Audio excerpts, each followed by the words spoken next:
Comune presenta il dossier per la candidatura a Capitale Italiana della Cultura. La dichiarazione dei redditi è in scadenza precompilata entro il 30 settembre.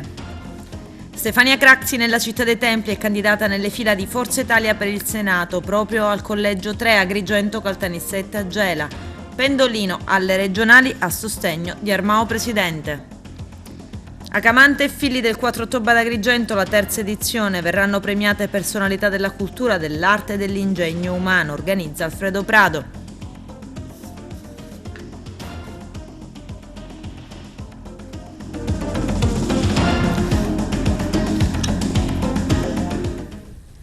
Bentrovati gentili telespettatori al nostro appuntamento con l'informazione. Il Comune di Agrigento ha presentato il dossier per la candidatura di Agrigento a Capitale Italiana della Cultura per il 2025. Dopo mesi di incontri culturali dal sindaco Franco Miccichè e dal presidente del consorzio universitario Nenè Mangiacavallo, lo staff dei progettisti diretti da Roberto Albergoni ha inviato al Ministero della Cultura l'elaborato. Vediamo. Oggi 13 settembre, finalmente raggiunto l'obiettivo, l'avevamo promesso, l'avevamo annunciato. Oggi abbiamo deliberato in favore dell'acquisizione del dossier per la candidatura di Agrigento Capitale Italiana alla Cultura 2025. Siamo arrivati in tempo, accanto a me ho due protagonisti fondamentali, il presidente del consorzio universitario che è stato il mio braccio destro sin dall'inizio di questa avventura, e alla mia destra ho il professor dottor Roberto Albergoni che è il progettista principale di questo dossier. Il sé, l'altro e la natura, relazioni e trasformazioni culturali. Questo è il titolo del dossier della candidatura di Agrigento a Capitale Italiana per il 2025, un progetto nato dalla condivisione con tutto il territorio che include 44 progetti culturali, di cui quasi 20 che vengono da organizzazioni e artisti internazionali. Una sfida per porre nei confronti della comunità nazionale ed europea Agrigento come luogo di riflessione sui rapporti tra gli esseri umani in una pacifica dimensione dell'accoglienza. Il sindaco ha annunciato con opportuna e meritata soddisfazione che già è stato trasmesso al Ministero della Cultura il dossier per la candidatura di Agrigento a Capitale della Cultura 2025. Qualcuno potrebbe anche pensare che si conclude qui il cammino faticoso, importante, meraviglioso per la candidatura, ma desidero ricordare che è soltanto una tappa.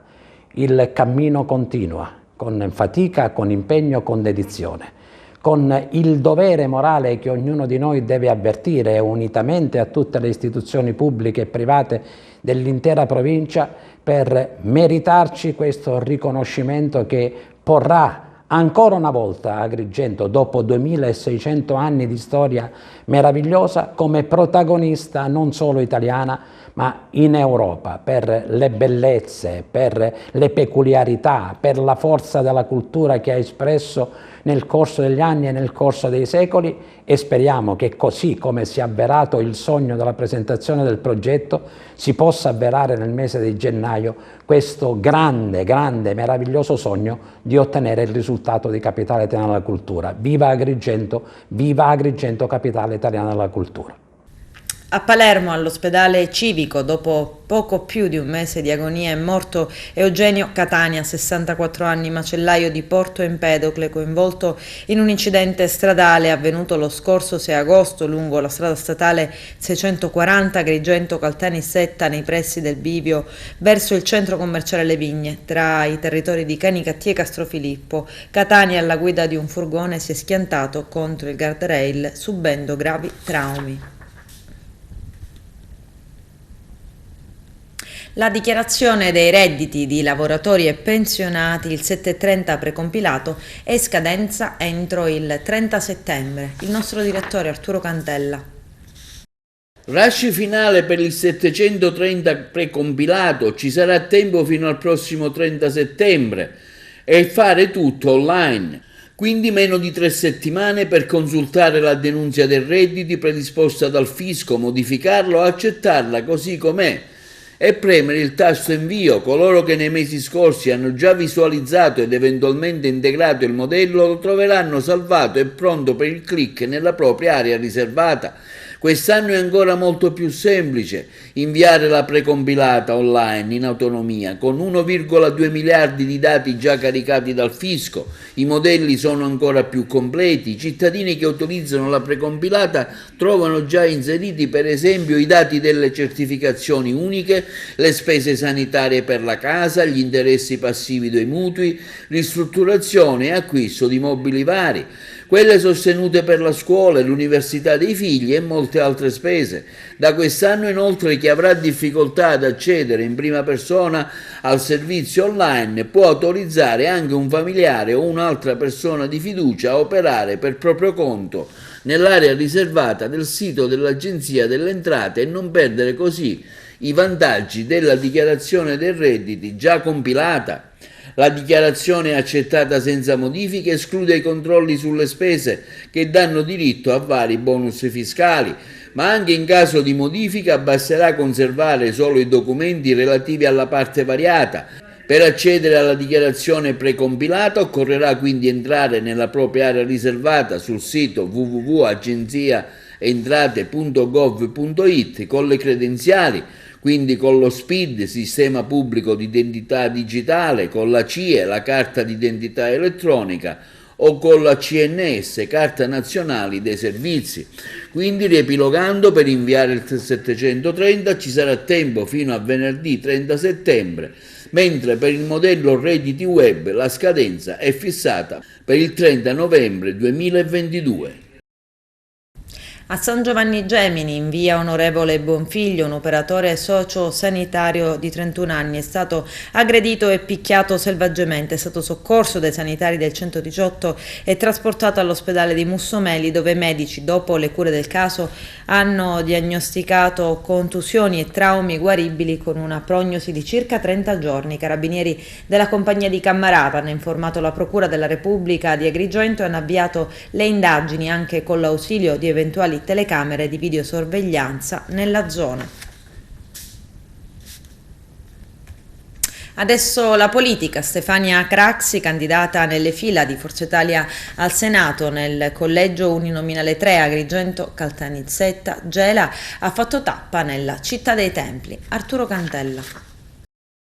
In occasione della venuta del candidato alla presidenza della regione siciliana d'Agrigento, il senatore Renato Schifani, alla manifestazione indetta da Forza Italia organizzata dal deputato regionale Riccardo Gallo, cui hanno partecipato anche diversi esponenti della coalizione di centrodestra, i candidati di Forza Italia, ha preso parte anche la senatrice Stefania Craxi, candidata al collegio di Agrigento e Caltanissetta al Senato. Stefania Craxi è intervenuta al dibattito moderato dall'avvocato Nino Graziano, spiegando le ragioni della sua candidatura in Sicilia, dichiarando che se i cittadini di questo splendido territorio, che è stato illuso e disilluso, me ne daranno la possibilità, sarei onorata di rappresentarli in Senato della Repubblica. È un compito di cui mi sento forte la responsabilità. Sono qua per strappare voti per un collegio, sono qua per prendermi un impegno con una comunità. Chi mi conosce sa che sono una donna appassionata, che non faccio promesse, ma so assumermi responsabilità.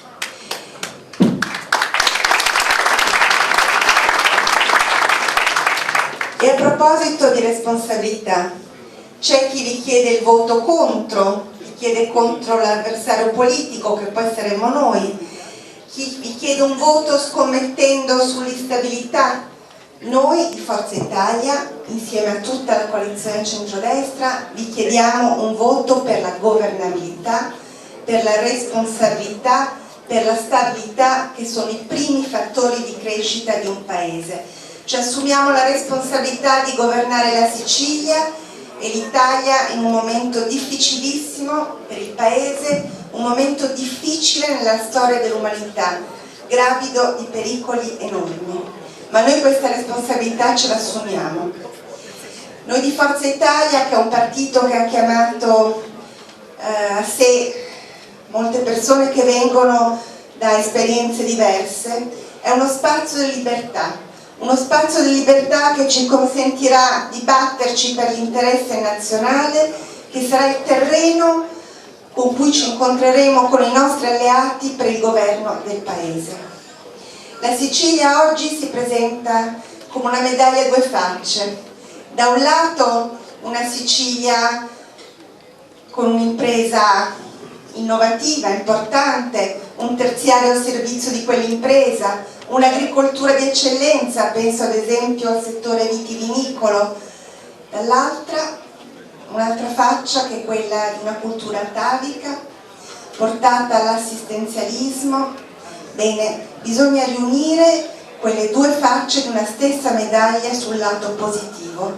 Possiamo farlo investendo sull'anima mediterranea della Sicilia. La Sicilia è già un grande hub energetico. Dall'Africa arrivano dalla Libia fino a Gela, dalla Tunisia fino a Mazara del Vallo, le due grandi interconnessioni energetiche che portano energia a tutta l'Italia. La Sicilia può diventare il centro degli scambi politici, economici, commerciali del Mediterraneo. Possiamo unire quelle due facce investendo sui giovani, non disegnandogli un futuro da mantenuti, ma disegnandogli un futuro dove possano realizzare i loro sogni. La Sicilia può farcela. La Sicilia ha dato al mondo immagini di bellezza, di coraggio. Basti pensare a uomini insigni che sono conosciuti in tutto il mondo, da Sciascia, Pirandello, Verga. Basta pensare ai moti patriottici che sono partiti dalla Sicilia e che hanno dato esempio di coraggio a tutta l'Italia e a tutta l'Europa. Noi dobbiamo lavorare perché i giovani siciliani siano all'altezza della loro storia. Auguri di successo a tutti. Regionali 2022, il sindaco di Aragona Giuseppe Pendolino, candidato con il terzo polo al fianco del candidato presidente Gaetano Armao. Vediamo. Oggi sono qua a presentare la mia candidatura alle elezioni regionali del 25 settembre. Ho voluto con me i candidati alle nazionali del terzo polo, come Cristina Scaccia, Michele Termine e Leo Ciaccio, sindaco di San Luca di Sicilia.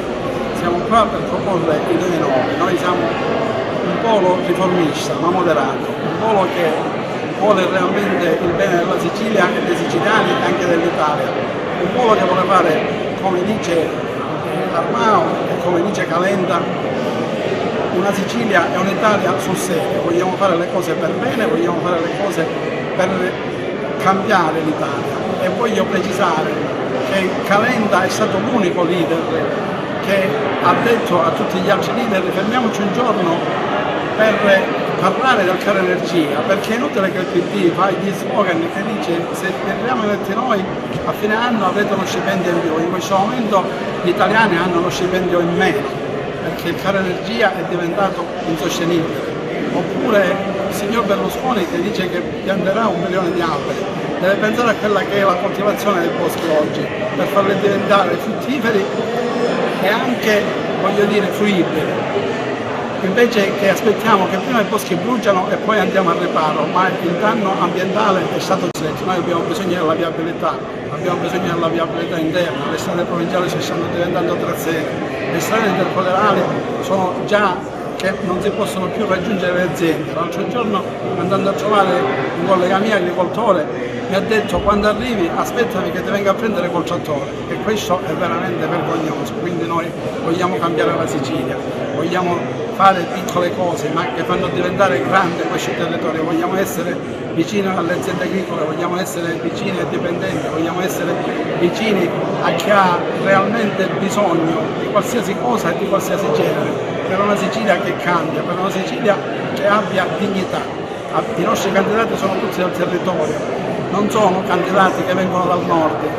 Ormai la Sicilia, sia per il centro-destra che per il centro-sinistra, è diventata una terra di conquista, come abbiamo visto benissimo i candidati, Stefania Craxi, Bobo Craxi, la Fascia, la fidanzata di Berlusconi, che per 5 anni era deputato, non l'ho vista mai parlare una volta, tranne tenere per mano Berlusconi.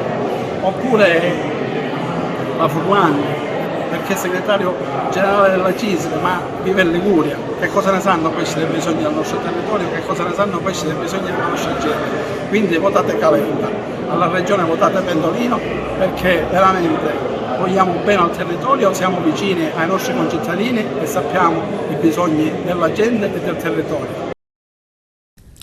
L'Associazione dei Comuni Italiani, nella sua declinazione siciliana, ha tenuto una conferenza stampa a Palazzo dei Normanni, obiettivo evitare il fallimento dei comuni, sostenendoli dal punto di vista finanziario e modificando il federalismo fiscale. Vediamo. Più che di allarme è un grido di dolore, perché di dolore si parla qualora gli enti locali e i comuni dovessero andare in dissesto e nel crack, perché un comune che va al crack significa non avere garantito i servizi essenziali, non avere garantito il servizio per il trasporto scolastico, per i disabili, per la luce, per l'acqua, per l'energia, per la scuola. È un disastro, i numeri sono impietosi, 391 comuni sono o in dissesto finanziario o in predistesso, non hanno approvato il rendiconto o il preventivo 2021-24 e quindi questo ci ha condannato a un pensiero unico che è un pensiero appunto di dolore, di preoccupazione e oggi è l'unico giorno, è l'ultima chiamata per poter incidere, viceversa sarà un tracollo irreversibile. In qualche modo abbiamo ritenuto, a seguito di numerosi incontri, ritenuto doveroso utilizzare questa straordinaria coincidenza di elezioni regionali e di elezioni nazionali per rappresentare tanto a livello nazionale quanto a livello regionale le ragioni di sofferenza ma anche di protesta per una disattenzione strutturale nei confronti del sistema di autonomie locali. Per questo abbiamo avanzato e abbiamo ripetuto delle richieste nei confronti tanto del livello regionale quanto del livello nazionale, chiedendo la istituzione del Consiglio regionale delle autonomie, competenza questa della Regione siciliana, per dare dignità istituzionale al ruolo dei sindaci e degli amministratori locali. Abbiamo chiesto al Governo nazionale ancora una volta che venga eliminato l'obbligo di accantonamento del fondo crediti di dubbia esigibilità, tenendo conto della drammatica situazione della esazione della fiscalità locale che, voglio ricordare, in Sicilia non dipende dalle amministrazioni comunali, ma dipendeva da una struttura regionale, adesso da una struttura nazionale, ed è singolare che quello Stato e quella Regione che non riscuotono le imposte poi penalizzano i comuni costringendoli ad accantonare una somma pari a quella che i cittadini dovrebbero pagare. Abbiamo anche posto il tema dei rifiuti, drammatico tema dei rifiuti, ma tutto questo in un contesto più complessivo che si riferisce agli aspetti finanziari.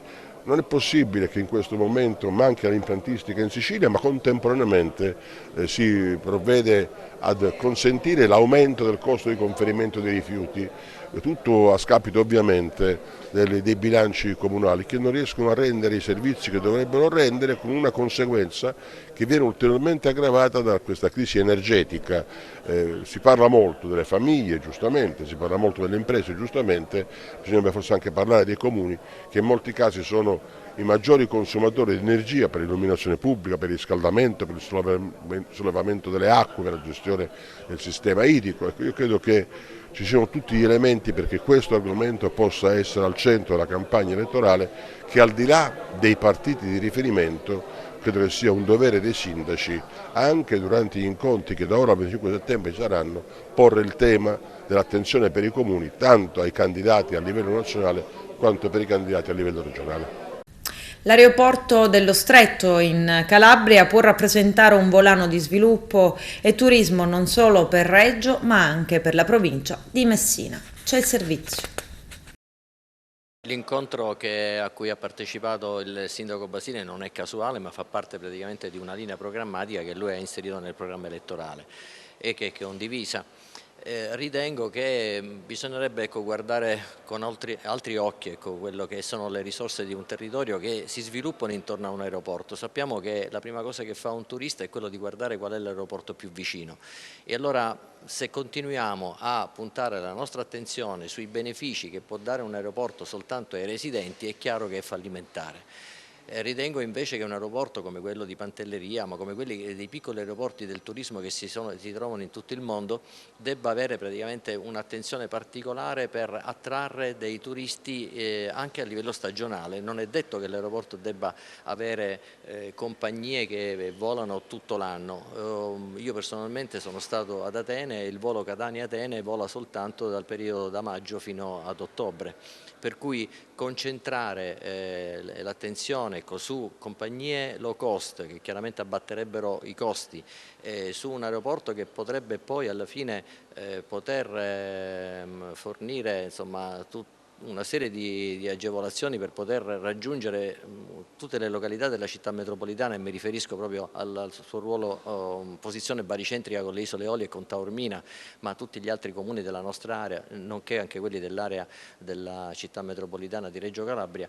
Penso che possa essere uno degli obiettivi perseguibili. È chiaro che bisogna, dicevo, concentrarsi su i rapporti che si possono avere con queste compagnie e convincerli che questo aeroporto, opportunamente ben servito soprattutto per la nostra area, possa diventare una grande risorsa per il territorio. Ecco, Assessore, magari i turisti potrebbero utilizzare questo aeroporto, poi però devono arrivare a Messina e devono attraversare lo stretto. E tocchiamo un'altra nota dolente, quello della continuità territoriale, che oggi ad esempio questo tipo di servizio non è sufficiente per i pendolari.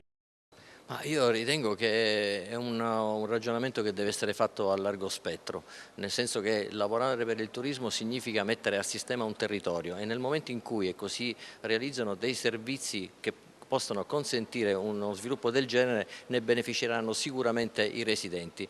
Una volta mi trovai a parlare con un ammiraglio che mi disse che in effetti qualunque strategia militare si basa esclusivamente sulla logistica, cioè è impensabile di poter vincere praticamente una guerra se non si hanno strade e mezzi di comunicazione per poter trasferire uomini e mezzi. E la stessa cosa vale per il turismo, vale per lo sviluppo di un territorio. Se non c'è lo sviluppo della logistica e quindi dei trasporti e dei servizi, non si va da nessuna parte. La sezione misure di prevenzione del Tribunale di Palermo, accogliendo quanto proposto dal questore di Agrigento Rosa Maria Eraci, ha applicato la misura di prevenzione della sorveglianza speciale di pubblica sicurezza con l'obbligo di soggiorno nel comune di residenza per 3 anni a carico di Gerlando Massimino, 34 anni, figlio del presunto boss di Agrigento Antonino Massimino, entrambi arrestati nell'ambito dell'inchiesta antimafia intitolata Kerkend. Gerlando Massimino in primo grado è stato condannato a 12 anni di reclusione a conclusione del giudizio abbreviato. Si svolgerà martedì 4 ottobre alle 16:30 nello spazio Temenos della chiesa San Pietro in via Pirandello la cerimonia di consegna dei premi Acamante e Fillide per la 3ª edizione. I riconoscimenti andranno a personalità della cultura, dell'arte e dei vari campi dell'ingegno umano, sia italiane che straniere. L'iniziativa è promossa dall'Accademia di Belle Arti Michelangelo di Agrigento, di cui è preside Alfredo Prado. I dettagli nel servizio. Martedì 4 ottobre 2022, con inizio alle ore 16:30 presso lo spazio Temenos di via Pirandello, piazzetta San Pietro ad Agrigento, avrà luogo la cerimonia di consegna del premio Acamante e Fillide a insigne personalità della cultura, dell'arte e dei vari campi dell'impegno umano, sia italiani che stranieri. L'evento è dedicato alla metamorfosi di Acamante e Fillide, nota attraverso il racconto mitologico, e fa riferimento alla fioritura del mandorlo e quindi ad Agrigento e al suo patrimonio archeologico, artistico e paesaggistico. La commissione di selezione, presieduta dallo storico e critico d'arte Paolo Giansiracusa, e i premiati saranno 15. Novità di quest'anno: terza edizione sarà il conferimento di una menzione d'onore in ricordo all'agrigentino Nicanor Valla, monaco e vescovo del Cinquecento, che tra le diverse sue pubblicazioni mandò alla stampa il primo vocabolario della lingua italiana. A comunicare tutto ciò il direttore dell'Accademia Belle Arti Michelangelo, Alfredo Antonio Prado. Parliamo adesso del premio internazionale Apoximeno. Si tratta di un riconoscimento che va a personaggi dello sport, della cultura e dello spettacolo, tra cui numerosi premi Oscar che hanno valorizzato all'interno del proprio mondo professionale l'attività delle forze dell'ordine e hanno contribuito a rafforzare e cristallizzare il sentimento di fiducia e vicinanza che caratterizza il rapporto con il cittadino. Quest'anno tra i premiati anche dei siciliani, e in giuria c'è la agrigentino Francesco Pira, sociologo e saggista. Vediamo. Il sociologo e saggista siciliano Francesco Pira, professore associato di sociologia dei processi culturali all'Università di Messina, sarà a Pesaro nel weekend per partecipare alla cerimonia di consegna dei riconoscimenti nella qualità di giurato del Premio Internazionale Apoximeno 2022. L'evento ha preso il via nella città delle Marche il 9 settembre e si concluderà domenica 18. Professore Francesco Pira afferma come un'esperienza unica, sono orgoglioso dei riconoscimenti ai miei corregionali. Ribadisco che essere giurato del premio internazionale Apoximeno, che in questi giorni si sta svolgendo a Pesaro e che si concluderà domenica prossima, è sicuramente un'emozione grande perché stare insieme a grandi del cinema internazionale, far parte di una giuria così prestigiosa è sicuramente sempre un'emozione, ma l'emozione diventa ancora più grande nel momento in cui a Pesaro saranno premiati 2 siciliani, 2 agrigentini, l'autore dei fortunati romanzi legati alla serie televisiva Macari, appunto Gaetano Savatteri, racalmutese d'origine ma volto noto della TV come giornalista Mediaset, ma che negli ultimi anni si è affermato come scrittore con questi romanzi pubblicati da Sellerio che hanno avuto una grossissima fortuna, e la serie televisiva ha avuto un grandissimo impatto. L'altro premiato è un altro agrigentino davvero eccellente, che è l'attore e regista Gaetano Aronica, che ha interpretato il ruolo del giudice Borsellino. Il premio Apoximeno, di cui è presidente il colonnello Orazio Anania, che ringrazio per avermi voluto in giuria, è un premio che viene assegnato a personaggi dello sport, dello spettacolo, della cultura italiana ed internazionale, che con la loro attività lavorativa e professionale raccontano il lavoro del tutore dell'ordine, e quindi dopo aver ricevuto lo scorso anno il premio per il sociale, essere quest'anno coinvolto come giurato è davvero per me una esperienza straordinaria. Un grande augurio quindi a Gaetano Savatteri e a Gaetano Aronica e a tutti coloro che rappresentano la Sicilia nel mondo. Penso anche al ricordo che è stato celebrato al premio Apoximeno del grande attore di origine messinese Adolfo Celi. Domani 29° anniversario del martirio del beato Giuseppe Puglisi, ucciso dalla mafia il 15 settembre. Vediamo. La vita è sogno e il sogno è realtà. E questo è il titolo del progetto a sostegno dell'inclusione sociale per la quale tanto si è battuto padre Pino Puglisi. Da domani, 15 settembre, spettacoli e laboratori nei quartieri di Palermo. A idearlo e dirigerlo Aida Satta Flores, organizzato dall'associazione Arte Senza Fine, con il sostegno del Ministero della Cultura, del Comune di Palermo e della città metropolitana di Palermo. Un progetto dedicato al sogno del beato padre Pino Puglisi di una vita altra da certe cattive esistenze umane, e coinvolgerà numerosi artisti palermitani, ma anche associazioni di volontariato tra laboratori e spettacoli in diversi quartieri della città. Tutti gli spettacoli saranno a ingresso libero e avranno inizio alle ore 20:40. Domani giovedì 15 settembre nella chiesa Maria Santissima delle Grazie a Roccella, padre Pino Puglisi, un prete contro la mafia, di e con il maestro Puparo Angelo Sicilia, un evento nell'evento, dal momento che si svolge nel giorno in cui nasce e muore il beato padre Pino Puglisi.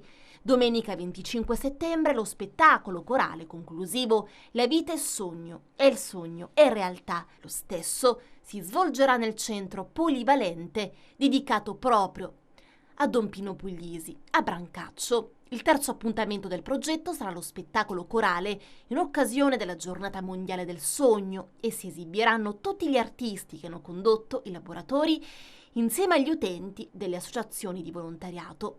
Tutto è per lui, in sua memoria, per quel prete che combatteva la mafia, ma col sorriso, ucciso proprio dalla mafia il 15 settembre del 1993 a Palermo e beatificato il 25 maggio 2013, Don Pino sorrise al killer che gli sparò sotto casa. Nel quartiere Brancaccio di Palermo, dilaniata dalla guerra delle cosche mafiose, riuscì a coinvolgere nei gruppi parrocchiali molti ragazzi, strappandoli alla strada e alla criminalità, educando i ragazzi secondo il Vangelo vissuto.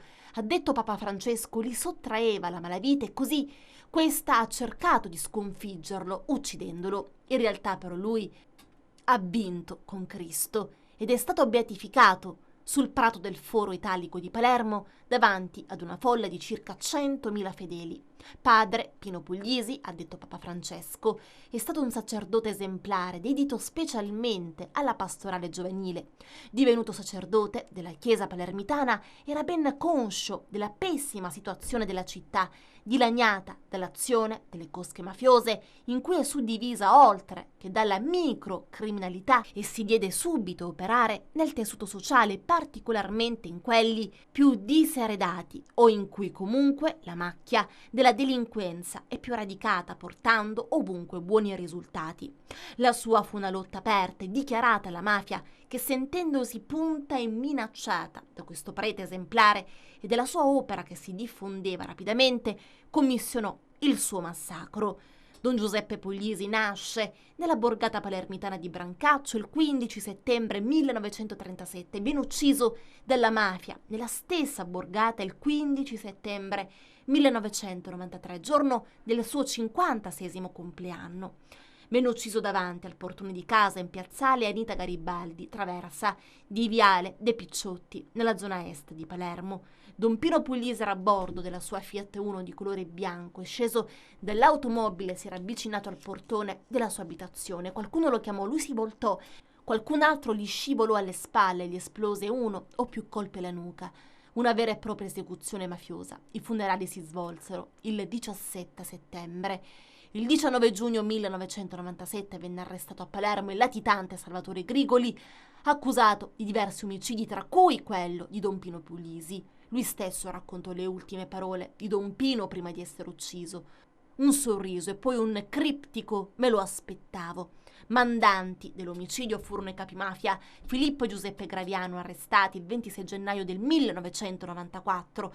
Giuseppe Graviano venne condannato all'ergastolo per l'uccisione di Don Puglisi il 5 ottobre del 99. Il fratello Filippo, dopo la soluzione in primo grado, venne condannato in appello all'ergastolo il 19 febbraio del 2001. Furono condannati all'ergastolo dalla Corte d'Assise di Palermo anche Gaspare Spatuzza, Nino Mangano, Cosimo Lonigro e Luigi Giacalone, gli altri componenti del comando che aspettò sotto casa il prete. Sulla tomba nel cimitero di Santa Orsola a Palermo sono scolpite le parole del Vangelo di Giovanni. Nessuno ha un amore più grande di questo, dare la vita per i propri amici.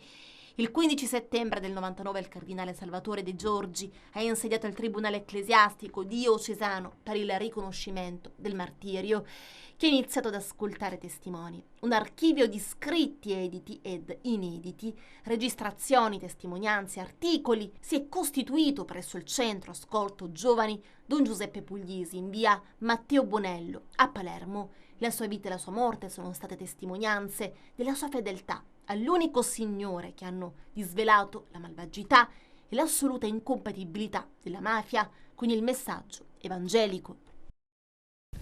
Adesso la pubblicità, a tra poco vi aspetto. Quando entreranno in classe dovranno riporre lo smartphone in un cassetto, sarà restituito loro a fine mattinata quando usciranno da scuola. Lezioni e intervalli senza telefonino, è una novità che accoglie 530 studenti di un liceo. Vediamo. Una decisione magari contestabile, specie se dai nostri giovani sempre più affaccendati dietro questi schermi dei loro cellulari, ma che di certo, per gli aventi un pizzico di buonsenso, andrebbe replicata in tutte le scuole d'Italia, inclusa la nostra, spesso non inclusa, Sicilia.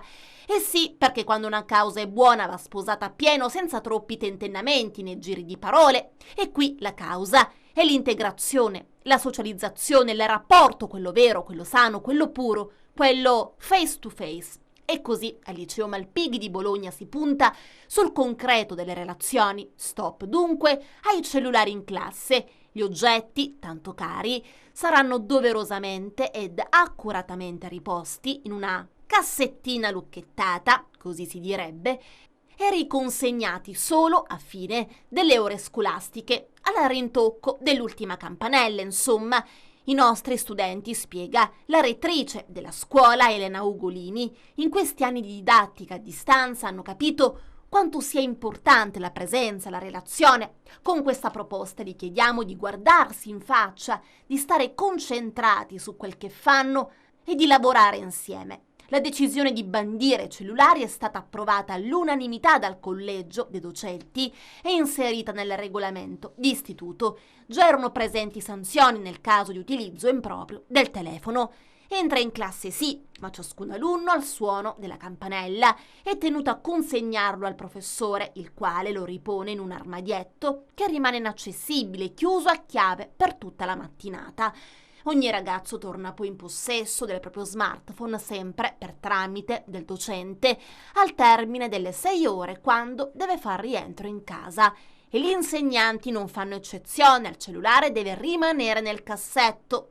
Per noi le nuove tecnologie non sono il male, abbiamo appena inaugurato un liceo quadriennale di scienza applicata per la transizione ecologica e digitale. Solo dobbiamo uscire da questa dipendenza da cellulare e social, appunto, che sono anche di noi adulti, fa ancora sapere la rettrice della scuola Malpighi, Elena Ugolini.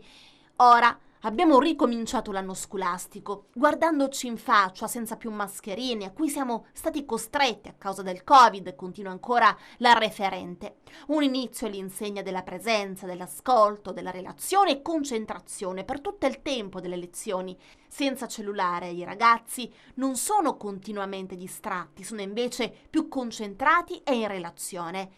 Antistorica follia quella di Elena Ugolini, un po' visionaria e geniale. Nessuno dice ancora dei tanti problemi drammatici che ci attanagliano, dalla crisi energetica all'indiscrezione su Salvini, futuro ministro della cultura. Mi preoccupa quanto il fatto che una coppia di miei amici, per attirare l'attenzione del figlio seduto a 1 metro di distanza, sia ormai costretta a mandargli un messaggio su WhatsApp.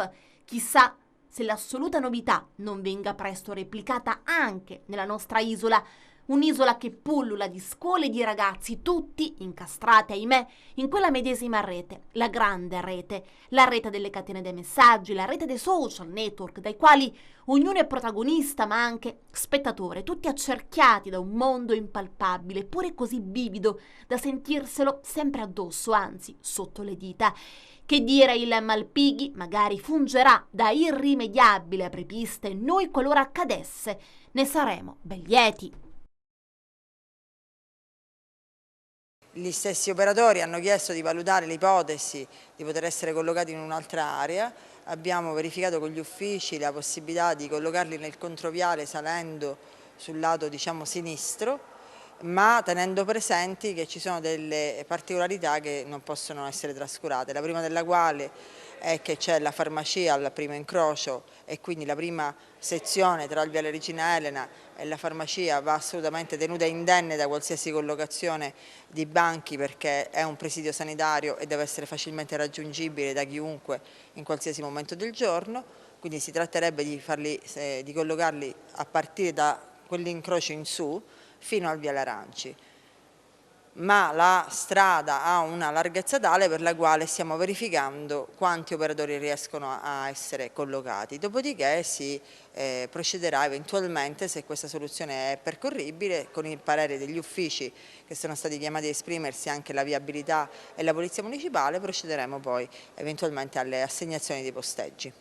La collocazione, che era ben vista comunque dagli operatori, possiamo dire che è stato un esperimento legato comunque alla necessità di dare l'area del Mandalari all'ASP, ecco, non ha funzionato, non si potevano adottare dei correttivi perché molti operatori, anche da noi intervistati, sottolineavano che quella per loro era una posizione forse la migliore.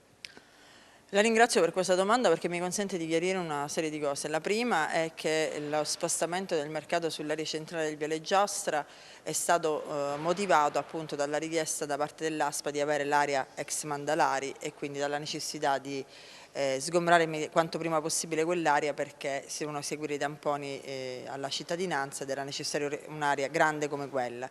E quindi si è trovata una collocazione temporanea dettata da ragioni di sanità pubblica. Le ragioni per le quali poi questi operatori non hanno potuto usufruire quest'area a livello stabile sono molteplici. Innanzitutto il Viale Giostra è uno svincolo autostradale, quindi è un'arteria di grande percorrenza. La sezione centrale deve essere interessata anche lei da dei lavori e quindi anche lì sarà necessario fare degli interventi e poi c'è una commistione fra attività commerciali e l'altro mercato, quello del Sant'Orsola, per la quale si è verificata una congestione molto spesso anche del flusso veicolare con intralci e la circolazione, insomma una situazione di disordine che non ci ha consentito di poter continuare questa collocazione in questo modo, cioè in via straordinaria e per motivi sanitari. Quindi c'è stata l'emergenza sanitaria, necessariamente il mercato doveva rientrare nell'area del Mandalari. Ovviamente le valutazioni sulla sua nuova collocazione sono state oggetto anche di un confronto con gli operatori dicendo che in fase di redazione del piano del commercio l'amministrazione si impegna a reperire una nuova area anche per loro, ma non può essere reperita in tempi così rapidi, quindi una soluzione temporanea quale è quella che stiamo valutando è il frutto sempre della disponibilità da parte di questa amministrazione nei confronti di questa categoria, verso la quale ritengo che sia stata dimostrata, non dico attenzione perché non è la parola corretta, ma comunque la giusta predisposizione anche a tener conto delle loro necessità.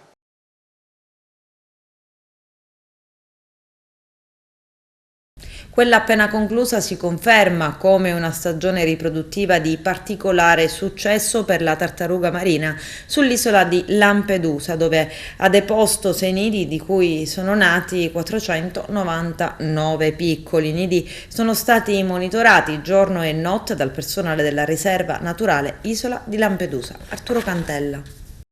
Quella appena conclusa si è confermata come una stagione riproduttiva di particolare successo per la tartaruga marina sull'isola di Lampedusa, dove ha deposto 6 nidi di cui sono nati ben 500 piccoli.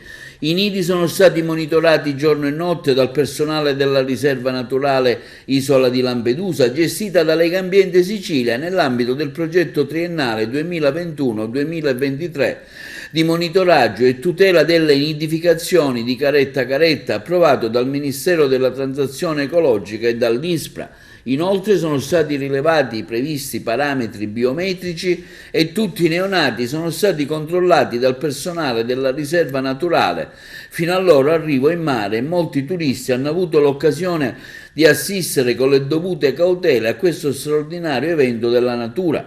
Di particolare rilievo il successo riproduttivo sulla spiaggia dei Conigli, dove su 434 uova sono nate ben 400 piccole tartarughine, con un tasso di emersione di oltre il 90%. Il direttore della riserva naturale, Angelo Di Marca, ha espresso una particolare gratitudine e ringraziamento alla Guardia Costiera, al comandante dell'ufficio circondariale marittimo di Lampedusa, di Vascello, tenente Gaetano Roseo, per la collaborazione realizzata in ogni fase di monitoraggio.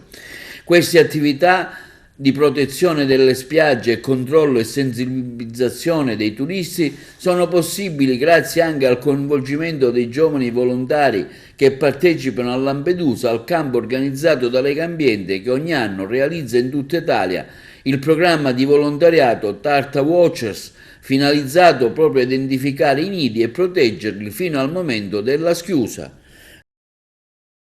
Con questo è tutto, termina qui l'edizione del telegiornale. Grazie per la gentile attenzione e per essere stati con noi. A presto.